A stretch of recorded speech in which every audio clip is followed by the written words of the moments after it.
नमस्कार दोस्तों, आज के इस वीडियो पे हम नियो ग्लोबल के क्रेडिट कार्ड के बारे पे देखने वाले हैं। इनके हम फीचर, चार्जेस एंड बेनिफिट्स देखेंगे। साथ में हम क्रेडिट कार्ड के टीसीएस के बारे पे देखेंगे। जैसा कि आपको पता ही होगा कि क्रेडिट कार्ड पे कोई भी टीसीएस नहीं देना होता अगर आप 7 लाख से ऊपर भी स्पेंड करते हैं, तो उसके बारे में भी डिस्कशन कर लेंगे।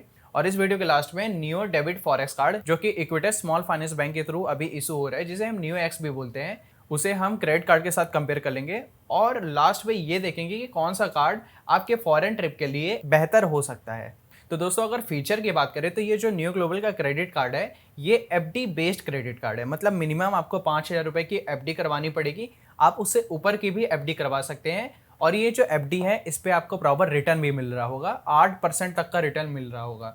और यही एफडी जो है, ये आपकी लिमिट है। मतलब आप इससे ज़्यादा खर्चे नहीं कर सकते हैं। यानी अगर आप 5,000 की एफडी करवाएंगे तो आपको 1 महीने के अंदर में 5,000 रुपए तक खर्चे करने का लिमिट है। उससे ऊपर आप खर्चे करेंगे तो आपको ओवर लिमिट फी देनी पड़ेगी, जिसके बारे पे हम आगे बात करेंगे। लेकिन यहाँ पे आप लिमिट बढ़ा सकते हैं, लेकिन उसके बारे पे हम बाद में बात करेंगे। और अभी हम देख लेते हैं कि यहाँ पे जो इंटरेस्ट पे पीरियड है ऑलमोस्ट 45 दिन का है। मतलब आपको 45 डेज के अंदर अंदर बिल पेमेंट कर देनी है। अगर आप 45 डेज के अंदर अंदर बिल पेमेंट कर देते हैं, ठीक है। अगर नहीं करते हैं तो आपको इंटरेस्ट रेट पे करना पड़ेगा, जो कि मंथली 3% है और साल के 36% है। अब ऐसा क्यों? देखिए, जो क्रेडिट कार्ड का पैसा होता है वो आपका पैसा नहीं होता। क्रेडिट कार्ड का पैसा एक प्रकार से लोन का ही पैसा होता है, लेकिन 45 डेज तक कोई भी इंटरेस्ट नहीं देना पड़ता। लेकिन 45 डेज के बाद अगर आप पेमेंट नहीं करते तो बहुत ही ज्यादा हैवी इंटरेस्ट रेट आपको देना पड़ेगा। और साथ पे आपका सिविल स्कोर भी डाउन हो जाएगा अगर आप समय से पेमेंट नहीं करेंगे तो दोस्तों, आप सोच रहे होगे कि यहाँ पे मैं 5,000 की एफडी करवाऊंगा तो उससे तो कुछ नहीं होगा, मुझे तो 1 लाख, 2 लाख या फिर 3 लाख की एफडी करवानी पड़ेगी, जिससे मेरा पैसा भी फंस जाएगा। तो क्या मुझे ये क्रेडिट कार्ड लेना चाहिए? क्या मुझे 2-3 लाख की एफडी करवानी चाहिए?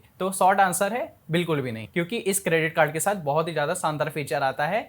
आपको लिमिट बढ़ाने का ऑप्शन मिलता है। और ये ऑप्शन कैसे मिलता है? तो सबसे पहले आपको ये कार्ड तो लेना ही पड़ेगा, जिसके लिए आपको मिनिमम 5,000 की एफडी करवानी पड़ेगी। और जैसे ही ये आपको कार्ड मिल जाता है तो आप यहाँ पे प्री पे कर सकते हैं। मतलब आप पहले से ही कुछ एडवांस पैसे ऐड कर देंगे अपने क्रेडिट कार्ड पे और वो आपकी लिमिट बढ़ जाएगी। अब ये जो एडवांस पैसे आप ऐड कर रहे होंगे, उसकी एफडी बिल्कुल भी नहीं होने वाली। वो जो एफडी का अमाउंट है 5,000 रुपए, वो पहले से आपका एफडी हो रखा है। उसके बाद आप जो भी प्रीपे करेंगे और जो भी आप अपना लिमिट बढ़ाएंगे, वो आप नॉर्मल डेबिट कार्ड की तरह स्पेंड कर सकते हैं। जैसे नॉर्मल डेबिट कार्ड होता है, पैसे ऐड करते हैं और स्पेंड करते हैं, बस वैसा ही स्पेंड कर सकते हैं। तो कोई भी प्रॉब्लम नहीं होने वाली इस कार्ड पे। आप इस कार्ड को नॉर्मल दूसरे फॉरेक्स कार्ड की तरह ही यूज कर सकते हैं पैसे ऐड करके। लेकिन कोई कंक्लूजन निकालने से पहले इनके चार्जेस जरूर देख लेते हैं, क्योंकि फिर भी ये एक क्रेडिट कार्ड है और क्रेडिट कार्ड पे बहुत ज़्यादा चार्जेस हैं। और ऐसा नहीं कि इन चार्जेस को अवॉइड नहीं किया जा सकता, लेकिन फिर भी अगर आपको चार्जेस के बारे में पता होगा तभी आप अवॉइड कर पाएंगे। तो दोस्तों, अगर चार्जेस देखें तो पहला चार्जेस है ज्वाइनिंग फी। आप इस कार्ड के लिए ज्वाइन करेंगे तो 500 रुपीज़ के आसपास देना पड़ेगा। अभी वेब्ड ऑफ है। अभी अगर इस कार्ड के लिए अप्लाई करेंगे तो आपको लाइफ टाइम फ्री कार्ड मिल जाएगा। ना आपको ज्वाइनिंग फी देना पड़ेगा, ना आपको एनुअल फी। एनुअल फी यानी सालाना फी देना होता है, वो भी 500 रुपीज़ है। वो भी अभी वेब्ड ऑफ है। तीसरा चार्ज है कार्ड रीइश्यूएंस फी। अगर आपका कार्ड गुम जाता है तो ये फी आपको देना पड़ता है दोबारा से कार्ड को लेने के लिए। उसके बाद आपका जो मिनिमम अमाउंट एफडी का 5,000 है, ये मतलब कार्ड को इशू करने के लिए जो मिनिमम रिक्वायरमेंट है, ये कम से कम आपको करवाना ही पड़ेगा। और एटीएम विड्रॉल फी ये है 300 रुपीज़, चाहे आप डोमेस्टिक पे करें चाहे इंटरनेशनल पे करें। तो देखिए, ये क्रेडिट कार्ड है और क्रेडिट कार्ड पे एटीएम विड्रॉल फी ज़्यादा ही होते हैं। चाहे आप इंडिया पे करिए चाहे आप इंटरनेशनल करें, यहाँ पे आपको 300 रुपीज़ देना पड़ेगा। As compare to other forex card, बिल्कुल एटीएम विड्रॉल फी ज़्यादा है। अगर आप फॉरेन पे एटीएम पे कैश निकालने के बारे में सोच रहे हैं तो ये थोड़ा आपको महंगा पड़ेगा, लेकिन फिर भी अदर फीचर काफ़ी अच्छे हैं इनके। अब इनके फॉरेक्स मार्कअप फी देखें तो ये बिल्कुल भी नहीं देना पड़ता।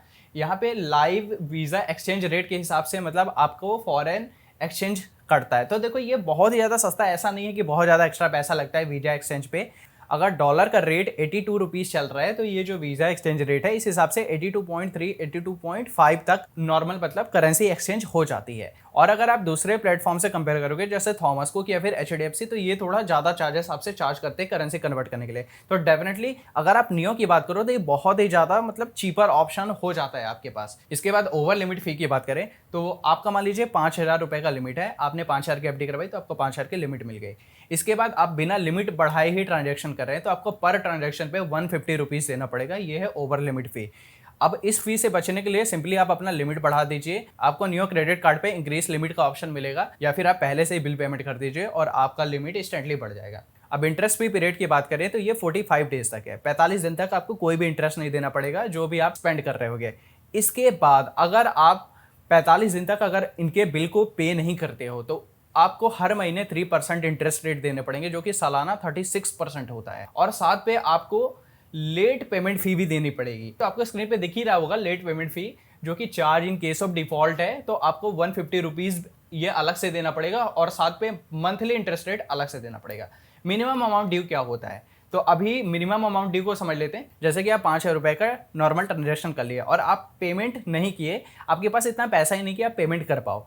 बाय चांस मान लीजिए उदाहरण के तौर पे आपके पास पैसा नहीं है और आप पेमेंट नहीं कर पा रहे हो, तो आपका जो भी बिल का अमाउंट है उसका मिनिमम 5% अगर आप पे कर देते हो तो बाकी का पैसा आप नेक्स्ट मंथ दे सकते हो क्रेडिट कार्ड कंपनी को। लेकिन एक चीज़ का ध्यान रखना कि नेक्स्ट मंथ जब आप पैसे दे रहे होगे तो उस पर आपको इंटरेस्ट देना पड़ेगा। क्या है ना कि इससे आपका सिविल स्कोर इंपैक्ट होने से बच जाता है। मिनिमम अमाउंट ड्यू का यही फायदा होता है कि आप 5% दे देते हो और बाकी का आप नेक्स्ट मंथ अगर पे करते हो तो आपका सिविल स्कोर पे कोई भी इंपैक्ट नहीं होगा, भले आपको इंटरेस्ट रेट देना पड़े। लेकिन अगर आप डिफॉल्ट करते हो, अगर आप पैसे नहीं दे पाते हो समय से, तो आपका सिविल स्कोर नेगेटिवली इंपैक्ट होगा और जिससे आपको इन फ्यूचर प्रॉब्लम्स हो सकती है कोई भी ईएमआई करवाने पे या फिर कोई भी लोन लेने पे। तो दोस्तों ये तो रहे charges neo global credit card के। अभी बेनिफिट्स की बात करें तो देखो 150 प्लस करेंसी तो सपोर्ट करता ही है, हर एक करेंसी सपोर्ट करेगा, कोई प्रॉब्लम नहीं है यहाँ पे। और यहाँ पे आपको कॉम्प्लीमेंट्री लॉन्च एक्सेस मिलेगा इंटरनेशनल एयरपोर्ट इन इंडिया। मतलब ऐसा नहीं कि आप फॉरेन पे जाके कहीं भी कॉम्प्लीमेंट्री लॉन्च एक्सेस लेने लोगे, ऐसा नहीं होता।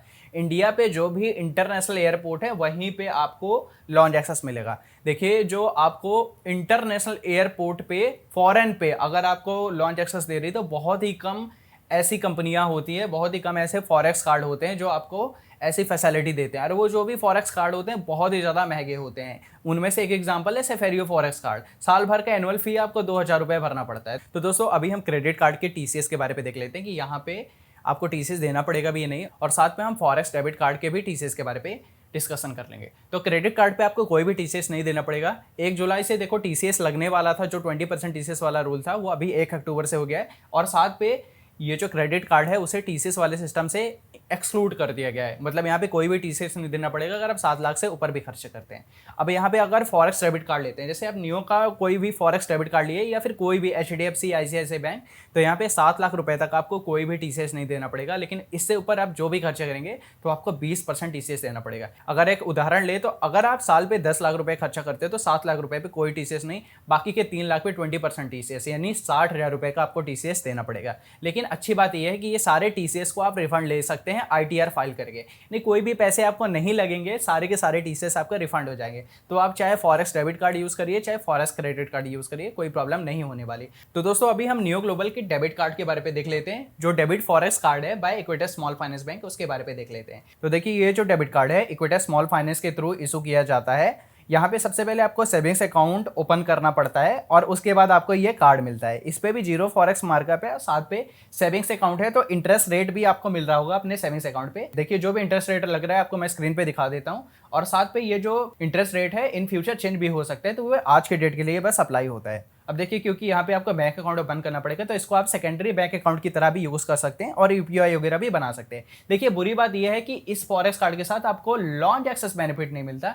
मैंने खुद कंफर्म किया है इनसे बात करके। वैसे तो नियो ग्लोबल ने खुद अपने वेबसाइट पे क्लेम किया है कि ये लॉन्च एक्सेस देते हैं और मैंने अदर वेबसाइट पे भी देखा लॉन्च एक्सेस देते हैं। लेकिन देखिए बहुत ज़्यादा मिस इन्फॉर्मेशन होती है वेबसाइट्स पे, क्योंकि अपने हिसाब से भी लिख देते हैं। तो मैंने इनसे खुद कंफर्म किया, मैंने ईमेल किया और ईमेल आपको स्क्रीन पे दिख रहा होगा। तो बस इनको ईमेल किया और इन्होंने बताया कि अभी कोई भी लॉन्च एक्सेस बेनिफिट्स नहीं मिल रहा है, इन फ्यूचर अगर होगा तो डेफिनेटली आपको इन्फॉर्म किया जाएगा। तो दोस्तों अगर आपको कॉम्प्लीमेंट्री लॉन्च एक्सेस लेना है तो आप नियो बाय डीसीबी बैंक का फॉरेक्स कार्ड ले सकते हैं, क्योंकि इस पर कॉम्प्लीमेंट्री लॉन्च एक्सेस है। अब इसके लिए कैसे अप्लाई कर रहे हैं मुझे आइडिया तो नहीं है, लेकिन फिर भी इस फॉरेक्स कार्ड के साथ आप डेफिनेटली फॉरेन पे भी ट्रांजेक्शन कर पाएंगे, कोई भी दिक्कत नहीं है, और साथ पे कॉम्प्लीमेंट्री लॉन्च एक्सेस भी है। तो दोस्तों अभी हम चार्जेस देख लेते हैं नियो ग्लोबल कार्ड के।